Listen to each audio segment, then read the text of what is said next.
Welcome to Season 2, Episode 25 of Comic Book Nation, the official podcast of Comicbook.com. I'm your host, Kofi Outlaw, and with me today is the team. Janelle Wheeler's back with us. Hey, everybody. Matthew Aguilar here as usual. What up? And Queen of Anime herself is back, Megan Peters, who's also co-host of our sister podcast, A Wild Podcast Has Appeared, a Pokemon podcast. That's a pretty good resume. That's a lot of stuff to try to run down in one resume. But I like it. I mean, yeah, it all fits you. So here you are again. You're a regular over here. Everybody kind of knows you by now. If you're just getting into the show, you're like, yeah, Megan knows all things anime to K-pop and is our expert on all things that. So she's here today because we're going to talk to you about a little bit about some manga stuff. We're going to talk to you about our comic stuff because, you know, Matt's here and he loves to talk about that stuff. We're also going to be talking about some new movie delays that have just popped up on the radar. The latest reveals from the PlayStation 5, which is this kind of a slow strip tease of information we keep getting. Plus, The Hunger Games are coming back to theaters for a prequel. HBO Max is coming and is bringing something DC fans have desperately wanted to see. And we're going to get into TV too. So there's a lot to do on this episode. So best to get started right at the top. So we've been talking about Venom 2 for quite a while now. Venom, yeah, it was our hero. And Venom was like our hero, man. It was standing up for 2020. It had planted its feet in October and said, "You shall not pass to the coronavirus." Like, That's a great way to put it. Yeah. Oh, wow. And ironically, I mean, yeah, there's a little double entendre in there. That, yeah, I mean, it may not pass. So because it may not pass, Venom 2 has uprooted itself and said, all right, peace 2020, I'm out, and is moving to 2021. So Venom has jumped from October to June of 2020, October 2020 to June of 2021. And it's ironic because it kind of like weirdly segues into another big change that we had, which is the Batman, which has been delayed because it too, these are both films we've been talking about because they're in production. And they were in production when the coronavirus pandemic kind of swept across America, or we figured out it was sweeping across America, however you look at that. Anyway, the point is that like they were just kind of cut short in the middle of their productions, Venom 2, the Batman. And we've been sitting here for weeks saying like there's going to, I mean, if it doesn't look like we're going to get back to business fast enough, like there were going to be delays to these productions, something was going to have to give with these release dates. So ironically enough, they kind of switched strategies. So the Batman has gone from summer to an October date around the Halloween movie kind of run. And Venom 2 has gone from October to a summer date, kicking off the kind of real deep summer 2021 movie, season. I think the Batman change-up is good. Yeah. I think that release date is good for that. I think it will actually benefit it. Yeah, I wrote about this, and I wrote about the release date change, and just kind of pulling together everything we do know about the Batman. It could really benefit this film because there has been increasing suspicion that this is adapting parts, at least, of The Long Halloween, which, from set photos of Halloween stuff, the setup with the characters that are involved, the various rogues, and the Carmine Falcone, who John Turturro is playing, Catwoman being involved, it being in Batman's second year. These are all things that are part of The Long Halloween.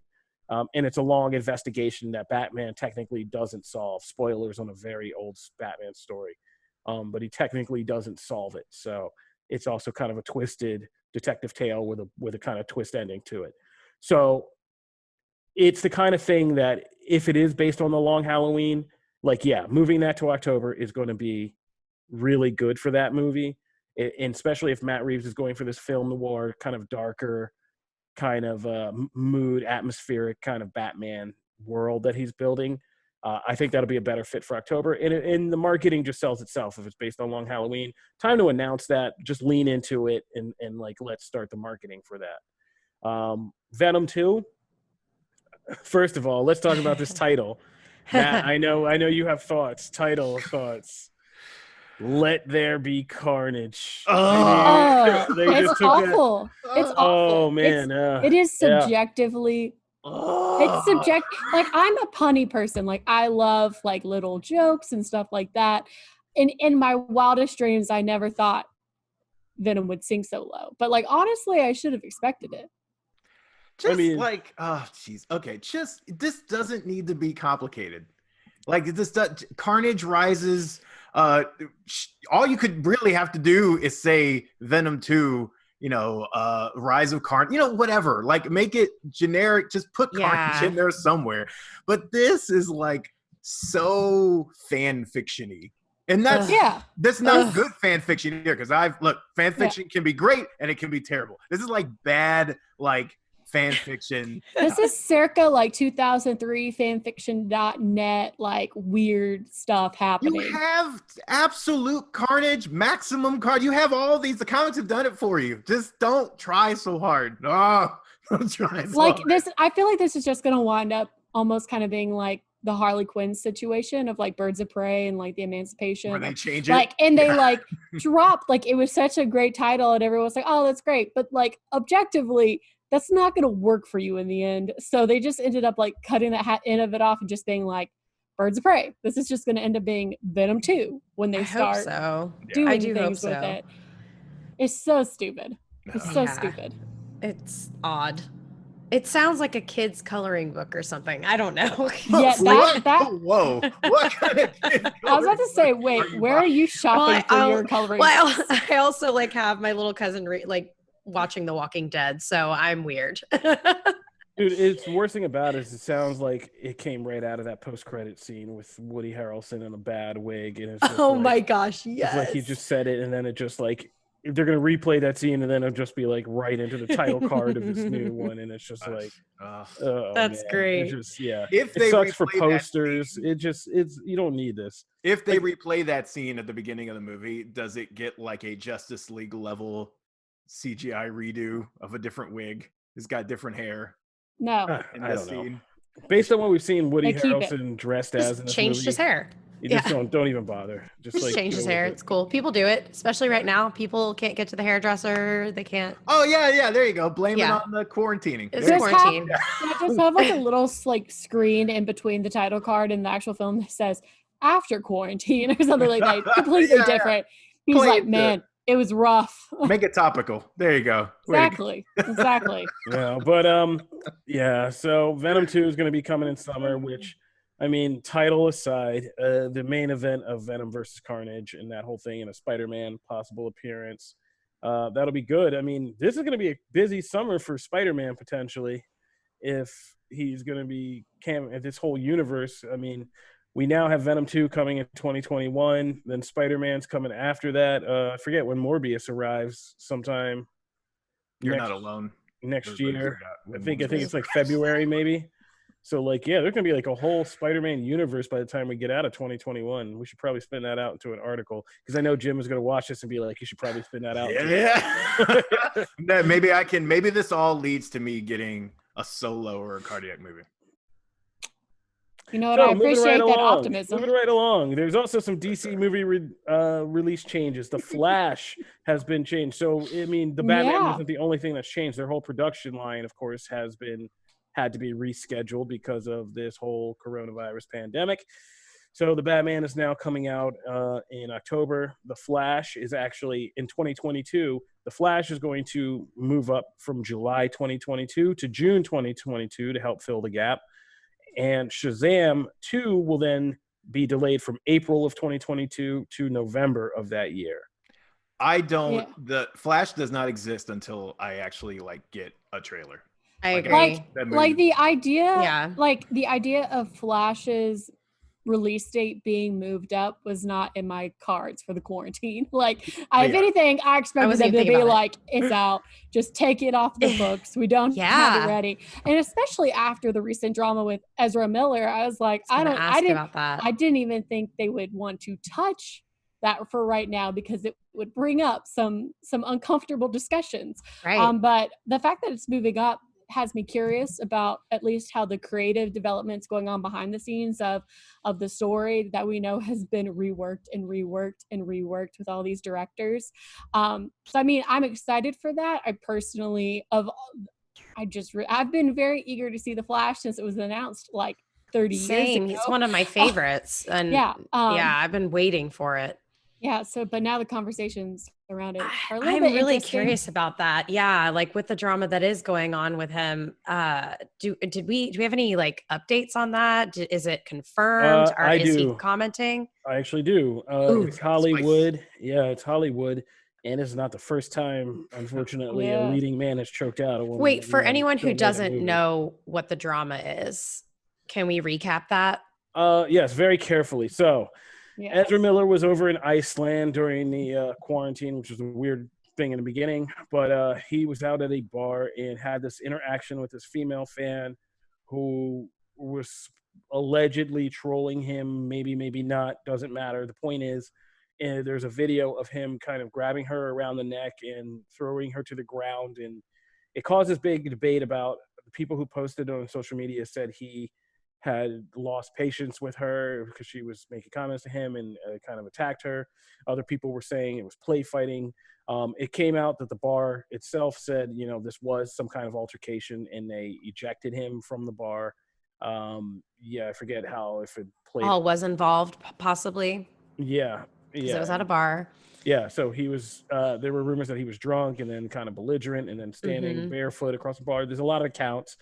I don't know if any formal, I lost track of the story, if any formal legal stuff has been filed, but it was. And he hasn't commented, right? No. Okay. And this was like a big deal because obviously it's a leading man in several franchises for Warner Brothers, Fantastic Beasts, DC's The Flash. There was also the fact that, Ezra Miller is a very outspoken LGBTQ plus kind of advocate. And this, of course, was a small opening for any number of trolls to kind of flood in and kind of get into socio-political kind of debates and, all that stuff. And it was just a kind of a quagmire real fast. So if in a different time, if we weren't also like thirsting for news beyond coronavirus updates, this would kind of blow over. But it's just been like completely scrutinized because there's nothing else going on. Really? Yeah, because I think it's going to be the opposite. I think there's so much more serious stuff going on. Yeah, that's true. That's a good point too. Scandal, people will come out, and by the time we come out of all this, people are like, "Wait, what? Oh yeah, that was a thing." Yeah. Good point. Good point. Yeah. Because people are just like, people are concerned about life and death. We've seen very pointedly, as Gal Gadot learned the whole hard way, people are not giving a F about celebrities right now, like what they're doing. So no, I know this Flash is on its way. I knew this one time was different. Andy Muschietti, the guy who did It, is in it. He has a creative team in place. They've been like working on a story. Like that guy knows how to crank out stuff and get it done. So I thought this was coming down the pipeline, but we'll see what's going to happen. This all depends on when this all really truly blows over and we can even get back to work. So those are the current delays. All right, moving right along. So the PS5 is out and it's showing off a nice hot bod. Matt, I know you like to get into this kind of stuff. Very exciting stuff. Why does he break for sure. I know it's not a symbiote orgy, but oh my God. Your tee-ups are amazing. But this gives you PlayStation 2 vibes. It's less of the bulky stuff. It's giving you the PS2 like nostalgia. The thing we're talking about specifically is a mock-up from it's not the official design. That is a like fan done design to match the DualSense controller. The DualSense, for one, just from the aesthetic, like I don't hate it. It's actually nice. Like it looks, it's very fitting. Like if this ended up being something similar to the final design, it wouldn't shock me. Sony tends to be a little more reserved. Do you think they're sticking with the white? I think so. Just because I hate it. Would you put it's just, I love it. Looks beautiful to look at if you never touch it and it's never in your hands. But imagine eating Cheetos and playing like your favorite game. I just have a strong hatred for any white controller. Oh, that's garbage. I love the look of it, but it doesn't make sense. Sorry, I'm sitting here with my Switch controller. No, it's because I'm just going to be totally open right now. When I play games traditionally on the PS4, I get sweaty hands. I get nervous. And then it winds up like being gross. And that sounds like controller. So give me other options. Dude, I get sweaty hands too, but I it's a good way want to other keep... options. Black As controllers are just someone hiding the who- filth. Black controllers are just hiding the filth. Yes, just don't clean it It off. does. It does After hide the filth. working at GameStop Just and clean it having off. to clean people's controllers when they traded them in and their systems, you're nasty. A lot of people are nasty with their stuff. So take a rag to it. You ever have to go in with a Q-tip and like get the gunk out of an Xbox 360 controller or whatever? It's gross. So wait, but is it going to be able to be cleaned off easily? Like, do you think it won't stain the I have plastic? a white PS4 controller and it's pretty So do I. immaculate. It's pretty You're immaculate. right. Me too. I didn't even think about that. Yeah, because like I'm conscious of I don't smear my hand in Doritos and then touch my controller. Yeah, I didn't think about that. It's not hard. It's not. I will say though, I did have the MacBook, like the old school white one, and the keyboard on that, it just started wearing away. Like it really wasn't like the best on a MacBook. I will say that much. All I know is it looks great, but I do not. It like does. The white It looks color. beautiful. As soon as they announce any other color except for yellow. I'm sorry. I also don't like yellow controllers. Red and yellow. I'm on it. White. Sorry. But what is yellow? I'm curious. Now I'm just curious because like yellow hides a bunch of stuff you would think. I don't know. I just generally don't like the color. Look, the good news. Megan, the good news is that anime controller like I've ever seen. How do you not love pretty? It looks like straight out of like. No, I love the design. Like I'm saying, like I like the how design's it looks. Beautiful, yeah. Like how it looks is great. The color just throws me off. As soon as they come out with an orange and blue one, Gators, go Gators! I want the console to match because I wanted a white PS4 forever, and I could never really get my hands on one until it was like too late, and I didn't care anymore after like 2 years of trying to find one. So I wanted that Destiny one forever. Having one out of the gate white, it sets it apart from the Xbox design of like pure black with like green lights. It sets it apart at the retailer and it sets it apart at your home. And I think it's gorgeous. Very futuristic looking. Yeah. So, with E3 canceled, there's going to be a lot of, I will say this though, it is coming out that it's going to be around $499 to $549, I believe, which is kind of costly. It's not bad though. But yeah, right. And the load times are going to be absolutely ridiculous. Like between the games, it's going to be like the loading time is just going to be crazy different. Like it's going to take it from like 15-second load time to like under a second load time. Well, considering that I have the original PS4 and I'm trying to play Final Fantasy VII Remake right now, I would be so excited for a wait time that small. So I'm excited. Just 8K resolution, ray tracing technology, faster loading times. Listen, really cool stuff. I'm gonna be honest. Like, I thought this design was like a real thing because I only loosely study for this show.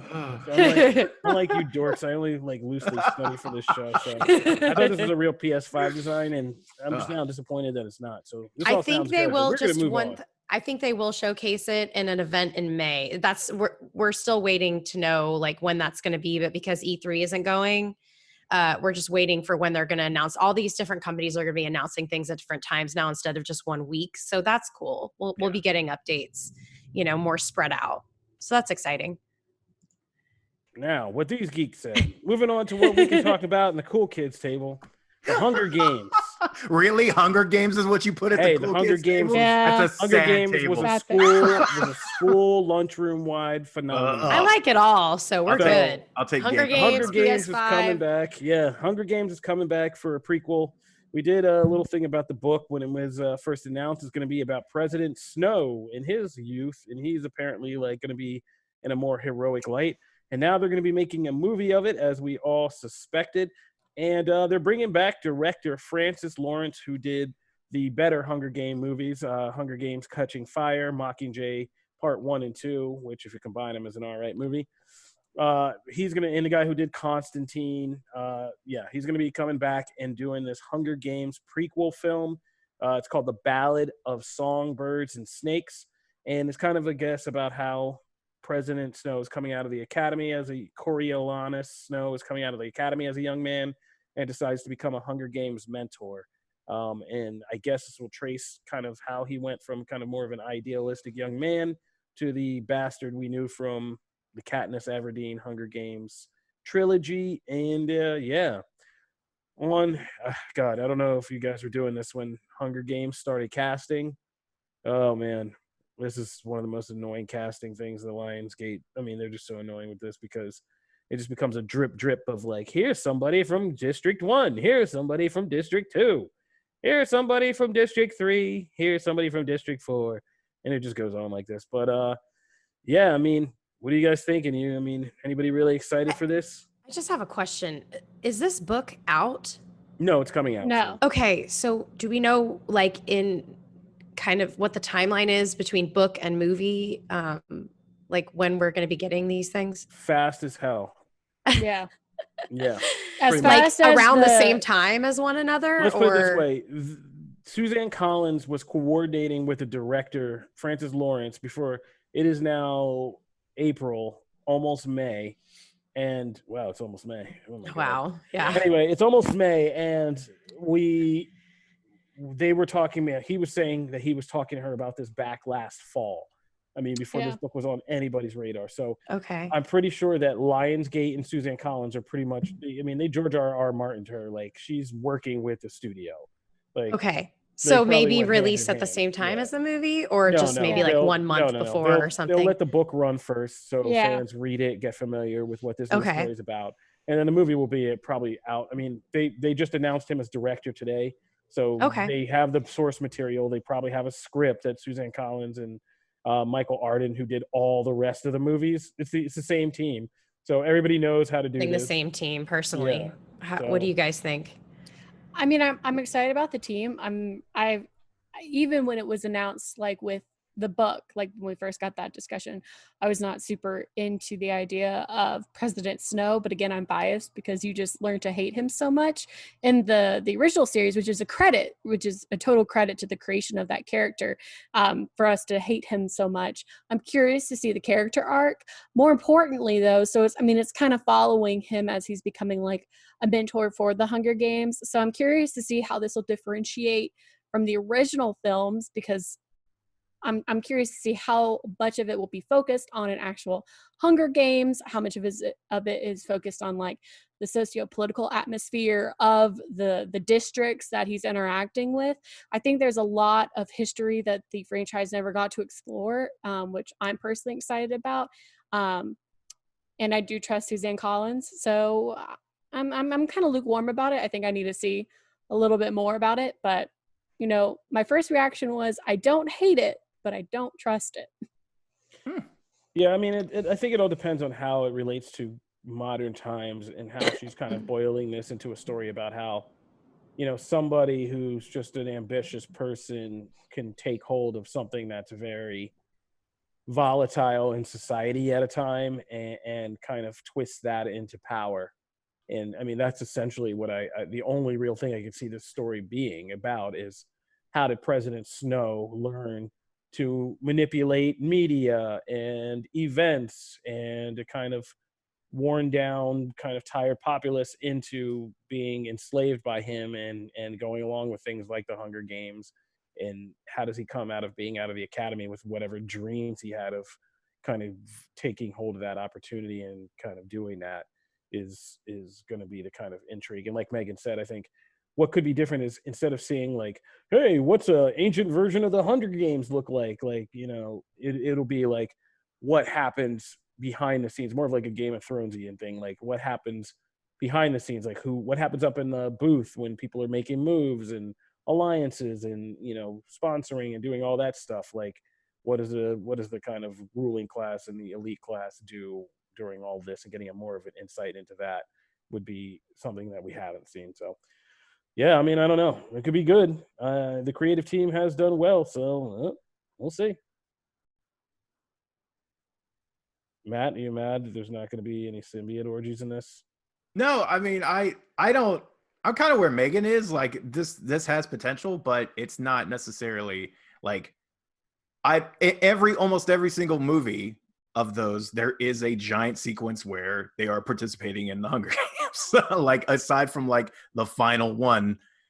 So I don't see this being any, like they're going to find some way to make it like half the movie about the experience and them fighting. Like, because they focus on some of that other interesting stuff, but I don't see them doing a whole movie about it. So it's gonna get really twisted. He's a mentor, and the whole setup is you knowing that this guy is a mentor, and what that means in the context of the Hunger Games is literally somebody's life is in his hands. And it's like, does President Snow value that, or will the twist of this movie be he like sacrifices his person and for personal gain and all that good stuff? And how hard would that be if is it bad that I'm more excited for the book than the movie personally? No, same here. Okay. Yeah. Mainly I trust the book more so to do the interesting stuff. Yeah. Backstory and development, all that stuff. Yeah. Totally. Stanley Tucci doesn't age, so is he going to be the same? Like, is he going to just look the same? Yeah. Yeah, pretty much. That's all. That's all I want. You saw the You saw the Negroni video. He's fine. He'll be doing fine. He's a mad martini maker. Yeah. Yes. All right. So that's the Hunger Games, the Ballad of Songbirds and Snakes. We'll keep you updated on the book and everything that goes on with that, and then I'm sure you'll be hearing about the movie because they're not going to keep it a secret. So don't bother Jennifer Lawrence about this. She has nothing to do with it. All right, moving right along. HBO Max is coming. Yeah. Yeah. Yeah. Rejoice. Coming to something to get excited about. I was writing this down and it reminded me that Peacock is technically here on Xfinity, and they've been offering it to me free for a week, and I just haven't been able to pick up my Xfinity remote and say, oh Peacock. My gosh. And that's how much enthusiasm I have for that. So I went and bought Stars. It's your money. You do whatever you want. Just for they have this deal 3 months. I think it's $5 a month for 3 months. So I was like, let's just do it. No, man, I support watching Stars. There was some good stuff I watched on Stars. Powerverse coming out. I was going to say, you're like their number one advocate. Yeah, I am. Yeah, I seriously was. That's not a lie. I watched Counterpart, Power. I was big into Stars, so I'm not hating on Stars at all. But HBO Max is arriving in May, and of course, if you don't know what this one is, it combines HBO, Cinemax, Warner Brothers' entire library of movies, television shows, which includes things like the entire DC universe. So it is kind of a big power player. It's kind of a weird one. I just did a whole which streaming guide service is right for you guide, and they're saying this one's kind of like the weird hedgehog because it could be really good because you underestimate how many things Warner Brothers owns in terms of IPs and different movies and TV shows that Warner Brothers Television is involved in producing. And like I said, nobody's really gotten it right to how to do the DC stuff digitally yet. DC Universe was kind of a fail. HBO and Cinemax are two of the best in terms of getting big movies and or original programming together. So there is something here. And it's arriving in May. Which is a good time to launch because people will still be either half crazy and still on lockdown or getting off of lockdown but still not wanting to go out. Yep. So there might be some stuff to get because you do get quite a bit. And it's hard. Like I said, the real key to this one is if you are currently paying for HBO or Cinemax or God forbid DC Universe, then this just instantly makes more sense in the world for you just to switch to this. And I think HBO subscribers, I think it automatically updates them. Does it automatically update cable? People are paying for it on their cable providers, or is it just AT&T? I saw the AT&T users. Yes, I'm not sure about all the ins and outs. I'm not sure about Comcast or any of the others. Yeah, I'm not sure about that because Comcast is more leaning towards NBC. Right. So, I know. That sucks. But here's the good news. We are getting, and we kind of missed this last week because it's hard to keep track of some of this stuff, but we're getting a Justice League Dark. Ooh, yeah. Finally happening. Justice League Dark is finally happening. And it's happening as an HBO Max series from none other than Mr. J.J. Lost/Felicity Abrams himself. Kofi's favorite director. Wow. I will slap you in the teeth. Wow. That was an aggressive comeback. Wow. Yes. For the purposes of CBS and everything else, we would never physically harm each other while social distancing. But no. In comic book terms, punch in the teeth. With a kapow. Yeah, exactly. Yep. Yeah. Yeah. You take that back, sir. Yeah, we're getting a Justice League Dark trailer, which is we're getting a Justice League Dark trailer, which is going to be good. We want to see this. This is something that obviously DC fans have wanted for quite a long time.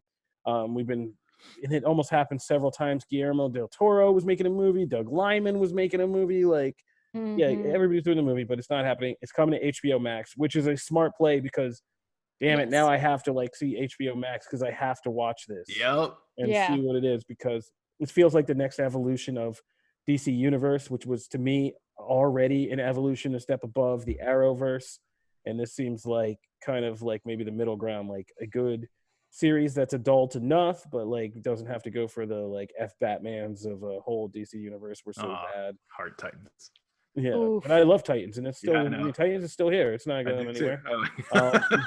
Yeah, so this is going to be interesting. I mean, this is the first time we've had like, not to knock on anybody making Titans or Doom Patrol, Swamp Thing, or anything else, but this is like the first time we've had like real blockbuster name talent behind one of these shows, and it couldn't be more perfect for like the subject matter, because Justice League Dark, as we said, is great, and there's a reason why people love it. If you don't know what it's about, it's basically a bunch of supernatural themed or occult themed characters from the DC universe, heroes or anti-heroes who come together as their own kind of like Justice League team. Yeah. It involves like Zatanna, Deadman, Swamp Thing, John Constantine. Yeah. Different iterations have the demon sometimes. Like there's been all kinds of different people. Etrigan, yeah. Yeah. And so and it is. It better have Detective Chimp. There is no Justice League Dark without Detective Chimp. Okay. It better have Detective Chimp. That's all I'm saying. He's a freaking detective as a monkey. Like, that's brilliant. It's just brilliant. So if J.J. Abrams does not take advantage of Detective Chimp, I would. Well, so Matt, I hope that's true. For both of us, I hope it's true. I mean, like, I'm super excited about this. I mean, I have this ton of shot glass like behind me on my counter that I look at longingly every day, but I don't have any alcohol currently because quarantine. But aside from that tangent, I'm excited. I think HBO Max is the right way to do it. I'm iffy about J.J. Abrams. I know there's a lot of discourse about him right now within the fandom communities, from Star Wars to Star Trek to everything else and beyond. But I think in terms of his basic like tenets and skills and what he's known for, I think they will lend themselves to doing Justice League Dark very well. So I'm excited. I'm mainly just curious about casting, which I'm sure we'll have a slideshow up in a little bit about who our ideal casting would be for these roles. But I just want me some more John Constantine. Yeah, but it's not that's really Matt Ryan. It's going to be somebody else. And I understand, and I love what Matt Ryan did, but I do think with what Justice League Dark should be, I think the recasting is necessary. So what? Really? I'm sorry. Legends? He's so good on Legends. He's perfect. Like, I agree. Matt Ryan is an amazing John Constantine, but I think for the direction that I can envision J.J. Abrams taking for HBO Max is going to need a different. I feel like for sometimes Matt Ryan's too much of a precious snowball that I just want to protect. And I feel like HBO Max is going to make him a little meaner. And I don't want to see that from Matt Ryan. I see that as, I think Matt Ryan's a perfect fit for a J.J. Abrams Justice League Dark. Because I kind of agree with you. I don't necessarily, like, I heard the name and went, that's an interesting fit, because I don't see him as a giant, like, yes, he's dabbled in the supernatural, obviously on Lost and like, was it Super 8 or whatever? Like some of the other ones, like he's dabbled in stuff and mystery, but like he doesn't really ever go full on into mysticism and supernatural stuff like Justice League Dark does literally on every page. I mean, that, especially depending on who the team, like if Madame Xanadu's in there and some other people, like that book is steeped in that. So he's an interesting pick. I don't necessarily think they're going to go as hard as they probably should if JJ is at the helm. So for that take, I'm like, well, Matt Ryan's actually probably perfect for that, because you're not going to go as far as you maybe need to with that book. That book can get very dark if anyone reads the current run of it. That book can get very dark very quickly. Oh, yeah. So even the animated film can get very dark. And as it should. because that's. But I think I would love to see Matt Ryan just constantly play Constantine. Yeah, I'm good with it's that. Not Keanu. I want to see Matt Ryan constantly just jump like continuities and always be Constantine. That'd be hilarious. It'd be hilarious if he was like Deadpool and he just could like see through other dimensions and just knew all about all That's great. Need a job, mate. Anyway, but we also have a Looney Tunes trailer. Looney Tunes is coming back, which is one of my favorites. Yeah, I love That's so cool. I saw Marvin the Martian and I lost it. I was like, okay, they got me. It was so sentimental, but also updated. It taught you about life's conflicts. Yeah. It taught you about animation. It taught you about classical music. Looney Tunes was great. We need more shows like it. I love Looney Tunes. Yeah, a lot of good classical music in there, kids. Anyway, Elmo has a talk show. Studio Ghibli is going to be in there. So Elmo, aren't you? Who put in Studio Ghibli? Was that Megan? Yeah, it's the first time it's ever happened. The Studio Ghibli. I mean, the anime studio behind Spirited Away, all those Howl's Moving Castle, Princess Mononoke. Yeah, they've never had their movies available for streaming, period. They only recently just opened it up for digital download, and HBO Max will be the exclusive streaming service for Studio Ghibli films. So if they got Netflix, it's not going to help you. But if you have HBO Max and you want to watch Kiki's Delivery Service, you're doing good. So. And if anybody doesn't know about this, because I literally had no idea what the heck Elmo talk show was until I saw what we were talking about today and I had to Google it. And then the first thing that comes up is the Jonas Brothers holding Elmo. I guess it's a family friendly talk show with Elmo as a host. Yeah, it's called Not Too Which Late. I'm about. I like it, but this is perfect. Desk. But I need to give you. My kids would love that. I'm all about the Fraggle Rock personally, so I think that's a way bigger win on Apple. I'm all about the Fraggle Rock personally. I can't hate on Fraggle Rock. Fraggle Rock's awesome. Yeah. If you're only getting mini episodes on Apple, it's like half a win. That sucks. I know. Yeah. Yeah. All right. But HBO Max is coming, so we're going to be digging into that for sure. Stay tuned. Coming up in the weeks ahead as we jump into that and keep you updated on everything that's coming that way. Release the Snyder Cut. All right. When we come back, we're going to talk about what's going on TV right now. We have some big events, some big finales, some big first impressions. Plus, Matt is going to break down some comics. Megan's going to break down some manga. We got some good stuff, so stay tuned. All right, first up, just a PSA. We had Ashley Eckstein on, Star Wars, Clone Wars icon, actress, a couple of episodes ago. And she tried to warn us. She tried to tell us. She said the Siege of Mandalore arc on Clone Wars final season was going to be lit. It was going to get nuts. And she wasn't lying. It began this past week with episode 9 of Clone Wars season 7, which revealed that the Siege of Mandalore, as many suspected, happens concurrently with events of the Revenge of the Sith. And it revealed a kind of a heartbreaking, weird, bittersweet episode where Ahsoka Tano got to reunite with Obi-Wan Kenobi and Anakin, her former master, Anakin Skywalker, just before the Siege of Mandalore, when she was trying to get them to come with her and help capture Darth Maul on Mandalore. But Kenobi and Skywalker get called away because Chancellor Palpatine has been kidnapped by the Separatist army and General Grievous, which, of course, is the first event in the opening of Revenge of the Sith, when Anakin and Obi-Wan have to stage this rescue mission. Anakin kills Count Dooku during that mission, and that is the moment that kind of Darth Sidious, Palpatine, sinks his claws into him and makes him his apprentice. So this last meeting in Clone Wars between Ahsoka and Anakin is really kind of, like I said, it's kind of poignant and heartbreaking because you're just like, oh, dude, just go with her. Like, go with her, and like everything's gonna be okay. Like it'll be all good. But of course he doesn't, because we were joking with Ashley Eckstein that she needed to get these Ahsoka was right T-shirts made and start marketing them.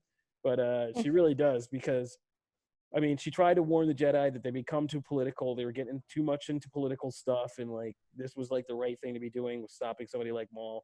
And if they had listened to her, they could have avoided Order 66, Anakin's fall, all that stuff. So we need those Ahsoka was right T-shirts. Also, the Siege of Mandalore sequence in this episode was bananas. It's great. It's everything Clone Wars has been building to in terms of just animation quality and action. And it was a badass, really shining badass moment for Ahsoka Tano. So be sure to check out those episodes. This one that's already out, 9, and the upcoming episodes to close out the season. Because yeah, man, it's crazy. Next week it's Ahsoka versus Darth Maul. You don't want to miss that. We're gonna try to talk to Ashley Eckstein again after this is all over, and get into all that. Did anybody else watch? Am I the only one doing my homework? Yeah, I don't watch it. I need to.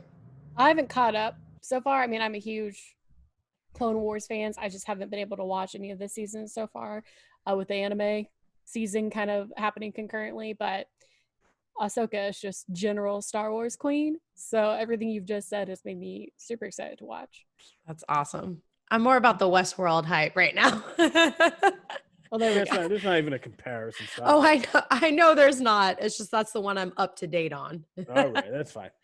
All right, so moving right along real quick, I'm going to touch on Better Call Saul. Just aired its finale. I've said it before. I'll say it again. This show is better than Breaking Bad. Wow. It has grown Bold. much better than Breaking Bad, especially in these seasons that are now into the direct prequel of Breaking Bad's kind of Gus Fring story. This stuff is awesome, and just seeing how Gus Fring's war with the Salamancas, like why it was where it was and how bad it was by the time Walter White steps into the picture. This season really revealed that. There's a Salamanca we meet that we've never saw in Breaking Bad, and his fate and kind of what happens is to other characters that are in this show that we didn't see in Breaking Bad are still big looming questions. It's so good. It is just, it's basically in the same theme of Breaking Bad, which is somebody's slow burn descent into like real kind of dark, evil stuff. Only it's much more nuanced, much more slow burn, and I think much better executed and acted by Bob Odenkirk and Vince Gilligan, because just watching this guy, this 2-bit kind of hustler guy who just wants to be a good lawyer like his brother, slowly transform into Saul Goodman. And this season's big climactic thing was him getting into the cartel for the first time and really getting in the middle of that, and then having this fantasy about being a gangster, and then really getting into the middle of some like cartel, like everything hits the fan out in the desert, and kind of how he first met and bonded with Mike over this event and all that stuff. And yeah, him realizing like what he's really sank his life into it's great. So if you don't, Better Call Saul's on Netflix now. It is much better as a binge watch, because the early seasons where it's just about him and his brother and being lawyers and stuff is like, it's good to be able to watch that in like quicker blocks than week to week before you get to the Gus Fring stuff and the stuff that Breaking Bad people probably really want to see. So be sure to check that out. While you're on Netflix, why didn't you tell me to watch this? I just watched the trailer and I wanted to throw up. Janelle, like wow. I just dipped into Why this. Why are you guys wowing me? Come on. I just dipped into this last night, and it was a roller coaster ride, because it's Netflix's new reality thing. We were in for Love is Blind in the Circle, so I figured why not take a chance on this, and it was too hot to handle. The show's name is Too Hot to Handle. The show's name is Too Hot to Handle. Talk about fan fiction. And it is. Here's the deal, okay? The show's premise is simple. They get some of the prettiest, dumbest people together and just let them get drunk and get horny for each other. And then they throw in the curveball that there's $100,000 prize, but any kind of sexual activity begins to drop that money down. So if they kiss, heavy petting, sex, like anything, drops that money down, and they have to be in this resort with each other and be around each other. And if they want to win this money, they can't do anything like physical, like whatsoever. But they're also like loading them with alcohol. Yeah. Oh yeah. No, all of that. God knows what else. So, reality, so that makes like it a reality show. Yeah. So everyone's gonna screw up. Like no one's gonna actually win the money. This was a sure thing for them. Like they're gonna be able to keep their money in their pockets. When is a reality show setup not a sure thing for the reality show producers? Like. This is like Love Island on steroids. Well, it's not, because you can't bang. See, like they're not trying to get but they're going to anyways. But so thank you, Megan. Thank you. Hey, it's no worse than making people get married without seeing each other. Like, amen. No, that's also terrible. That's terrible.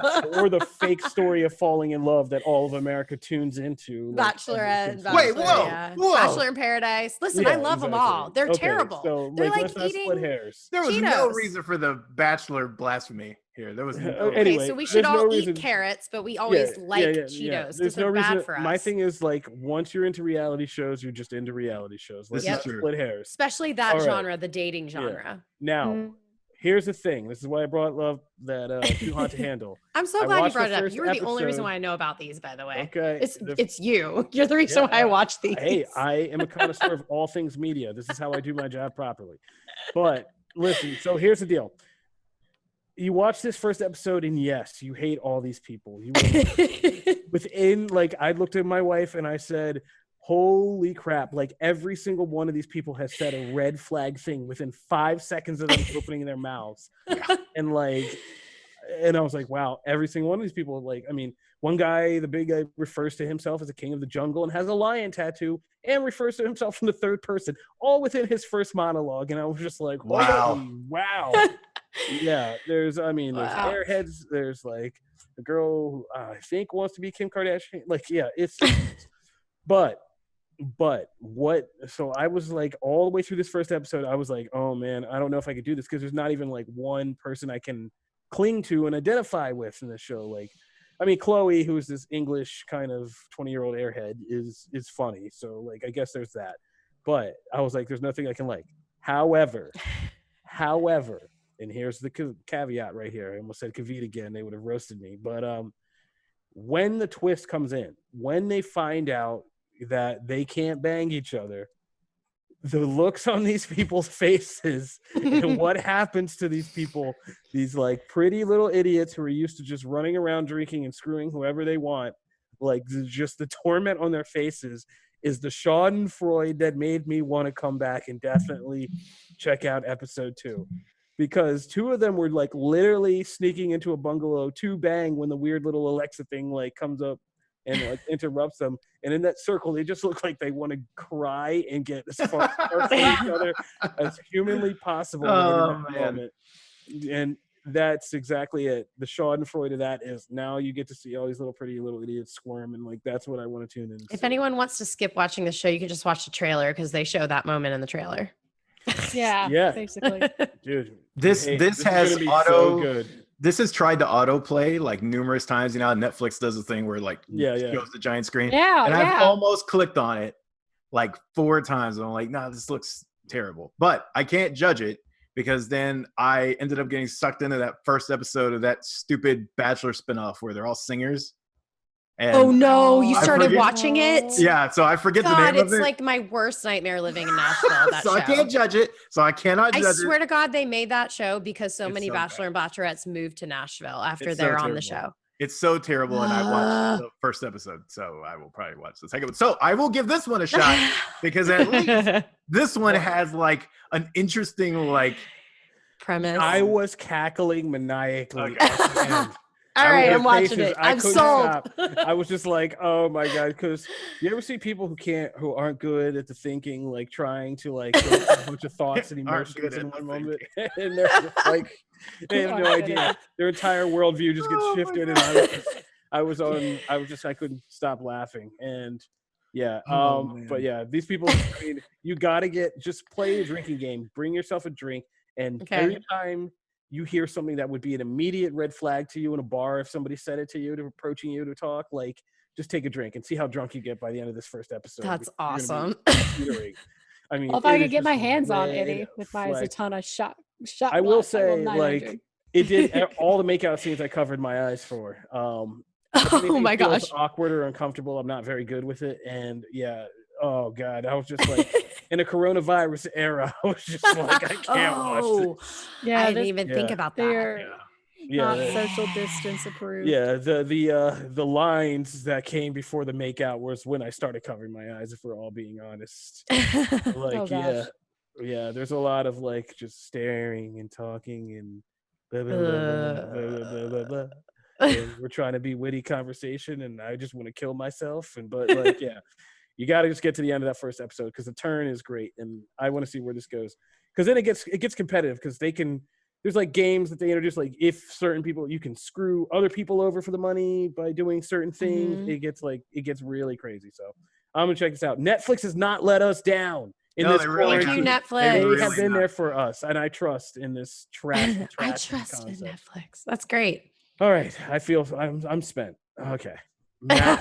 That was a lot of excitement that you had to get through right yeah I'm very, very hyped. I'm so happy to check in with these pretty idiots tonight. All right, so Matt, Megan, let's start with comics. Matt, what's going on? Janelle, what's going on? Megan, manga stuff is happening. What's going on? Let's start with Megan. She's a guest here. Hey. So we have two big manga announcements, but before we get into that, I did want to make sure I mentioned that like 2 hours before the podcast began to record, it was announced that One Punch Man is getting a live action film from Sony Pictures. So if you are aware of One Punch Man, it's basically like a really kind of smart, over the top, half serious, half like parody of like the superhero genre. And it's basically, it follows a hero known as One Punch Man, or also Saitama, who is literally so powerful he can defeat any opponent with a single punch. But it's really funny because he's like this bald middle-aged man who looks like super lanky and just like really likes grocery shopping. So he's basically like starting to mentor people, and in the hopes of finding a villain who will challenge him. You know, he continues to be a hero, but he doesn't get the credit that he deserves because he'll walk away and someone else will get the credit.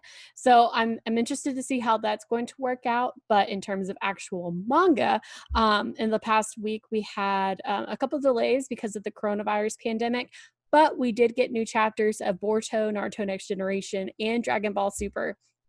So I know myself and Kofi on this podcast and on our social handles, we've been praising these series for a long time now, but Boruto really pulled through with some really big revelations about the villain organization Kara, who will be showing the entire Naruto saga long. Isn't the same. Yeah, like it really does fundamentally change how you view the big war that happens in Naruto Shippuden, who the Otsutsuki clan is, what their whole goal is to do with the Ten Tails Bijou. You learn a bunch of stuff that kind of changes your view of that, and it also kind of blows Naruto's mind, because in this sequel he's the Hokage and he thinks he's like done all this great stuff, and he has, but then he learns that a lot of it was pointless. Everyone's like, well, crap. So that was a huge revelation. Also, we got some information about Kosh and Koji, who's been a new character in the manga, and we learned a little bit about his true identity, which a lot of people are obsessed about knowing, because myself and many others believe he's related to Jiraiya. So R.I.P. the true king. I think it's my theory, and I'm putting it down here. I think, because he said he was created, I think he's Orochimaru's kind of artificial humanoid ode to one of his best friends, and he bought back Jiraiya as like one of his creations. And because he knew, Kofi, why are you breaking my heart? As Kofi. The Otsutsuki he knew that this wasn't done, and so he's like the smartest kind of. He's been on this, whereas like other people haven't. It would make a lot of more sense with like a lot of the animes, kind of like the whole Mitsuki arc and that whole thing, and like. Kofi here just broke my heart, so I'm gonna have him write a whole thing on this. I'm already on that. Yeah. That Koshi thing is like, I'm on that, but like, yeah. Yeah. He said he was created to destroy him. I was like, oh, I feel like this is Orochimaru. Yeah. So that's what happened in Boruto. And as far as Dragon Ball Super, we got an update on Goku's fight with Moro. Basically, at the end of the chapter, we learned that Moro has powered up to the point where he is able to surpass gods.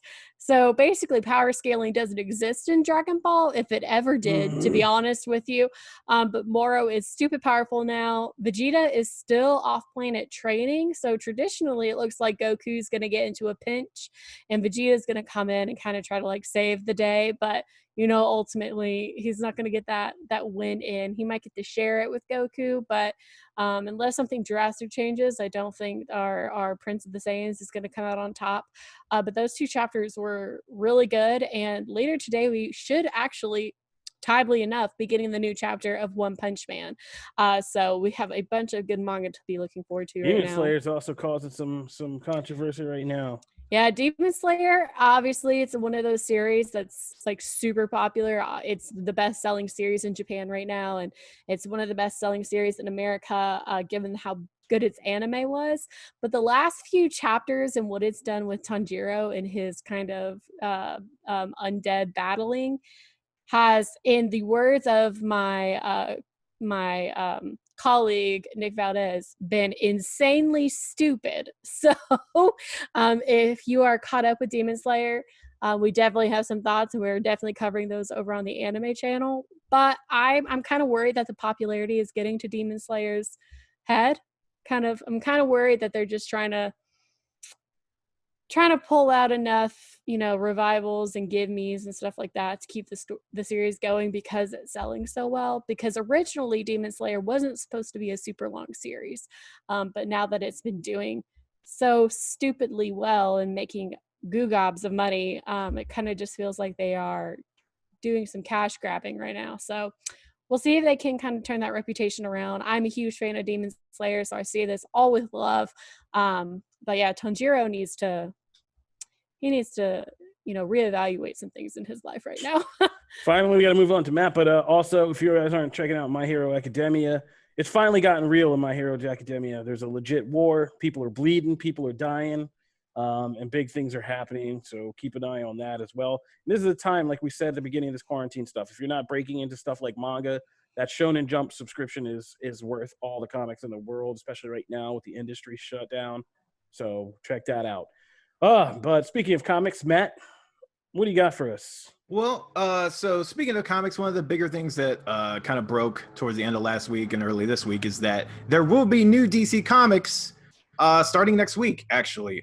Now, it's not everything. There is some, they're going around Diamond. They've kind of formed their own distribution thing through a major comic store and somebody else. So they're kind of going around it. It's not going to be all the releases, but there is some good stuff coming next week. This week is still like the same two, like Teen Titans Digital and Batman Adventures Digital. There's not really much else. But next week will be Daphne Byrne, The Dreaming, and Batman Giant #4. So there will be at least some new books. Those are physical, by the way, not just digital. So if a store is open and doing curbside service and stuff like that, there will be a couple new books. The first week of May is actually when DC will start resuming a lot of their books. Not everything Batman 92 is still being delayed because essentially Diamond is sitting on 100,000 copies. So they're not going to just eat that and reprint it. So some books like that you'll have to wait until this really dies down and more stores are open. But at least you're going to get some new books. And Marvel's still kind of mum, and some other places are still mum on what they're going to do. So that is just really what's going on in comics right now. What Kofi said, though, is true. Between DC Universe, Marvel Unlimited, Comixology Unlimited, and just honestly, there's a lot of local comic stores that are having sales on trades and things like that are still open. There's more than enough stuff to read. So if you are looking to get into something, give a new series a shot. It's the perfect time. One I will point to you is Superman Smashes the Klan. It's actually just a 3-part little mini series. The trade is coming out within the next week or two. And it's just it takes place at the beginning of Superman's career. It's only 3 books. They're larger than normal, but it's just a really there's some topical stuff in there, of course, with the subject matter, but also there's just a lot of really good straight up Superman stuff. It's set right at the beginning of his career where he's still learning things. So it's just a really interesting read. So I would definitely recommend that. As for Janelle, I'm very curious to see where you are in your comic book journey. So what's up with that? Hi. Okay, so that's me. Hi. Okay. So I'm very excited because I was finishing up the comic that I was currently on literally right before we started the podcast.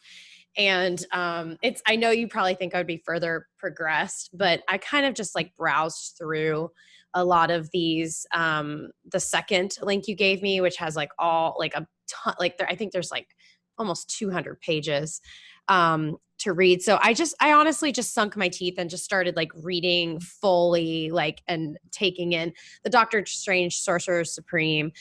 I guess the return of Dormammu comes back and steals his body, and Doctor Strange is currently in a rat. He's inside of a rat, and I left off right before we started the podcast with Doctor Strange in like a sewer inside of rat form so that Dormammu can't find him in his actual body, in Doctor Strange's body. It's like the craziest. Is that making any sense? Like, do you know what I'm talking about? Which comic I'm on? Yeah. I don't even think that's a comic. I think it's a fever dream you had. It's a fever dream. I mean, the difference between fever dreams and Marvel comics aren't that far of a step. Very true. This is absolutely true. When I began this comic, I was taken aback because it all felt very dramatic. There was no humor to it. It was just really like hitting you in the face with like, this is the dramatic moment of Doctor Strange. And I'm like, oh God, like I need my movie voice. But then the story just got really, really good. And I'm really into it. Again, we talked about this, how it's a little bit more wordy, but I actually started to kind of really enjoy the wording because it helped me understand kind of previous stories. Also, like as a new comic book reader, I'm seeing little call tos, like it will have an asterisk and it will say, see Strange Tales number 3 or whatever. It will say in the bottom corner, like where you can see that backstory so that you understand what's happening or you kind of understand some context. I didn't even know that existed. So that's really cool. I'm starting to learn that about this. And it was actually a really easy read. I guess I now know that like the woman that he loves, Clea, is that right? Clea? Yep, you got it right. Yeah. Clea, and then, you know, the Dormammu relationship. I am very eager to understand where Doctor Doom fits in. I honestly, like I said, was reading this while we were waiting on you to get on the call, Matt, and I just like my mouth dropped. I was like, hold up. Doctor Strange just lost his body.